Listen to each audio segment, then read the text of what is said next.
काही दिवस झाले पण अजूनही त्या बातमीवर विश्वास बसत नाही। मित्रांनो, काही दिवसापूर्वी भारतीय चित्रपट सृष्टीने एक दमदार आणि अष्टपैलू कलाकार कायमचा गमावला। आपल्या प्रभावी अभिनयाने लाखो प्रेक्षकांच्या मनावर राज्य करणारे अभिनेते प्रदीप रावत आता आपल्यात नाहीत, पण त्यांनी साकारलेल्या भूमिका, त्यांचा दमदार आवाज आणि पडद्यावरील त्यांची वेगळी ओळख आजही प्रत्येकाच्या आठवणीत ताजी आहे। आज त्यांच्या निधनाला काही दिवस झाले असले तरी चाहत्यांच्या मनातील दुःख अजूनही कमी झालेले नाही।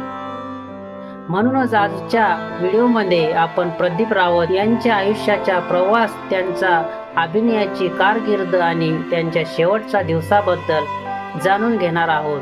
प्रदीप रावत यांचा जन्म 21 जानेवारी 1952 रोजी जबलपूरमध्ये मध्य प्रदेश येथे झाला।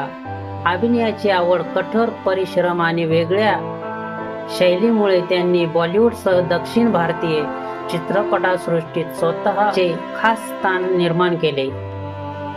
गजनी, लगान, सरफरोश, परदेस यासारख्या अनेक गाजलेल्या चित्रपटांमध्ये त्यांनी आपल्या दमदार अभिनयाने प्रेक्षकांचे मने जिंकली।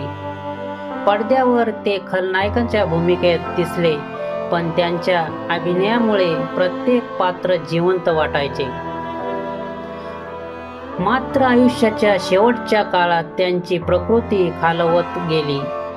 गंभीर आजारांशी त्यांनी धैर्याने सामना केला। उपचार सुरू असतानाही त्यांची तब्येत दिवसेंदिवस बिघडत गेली आणि अखेर 4 ऑगस्ट 2026 रोजी वयाच्या 74व्या वर्षी त्यांनी मुंबईत अखेरचा श्वास घेतला।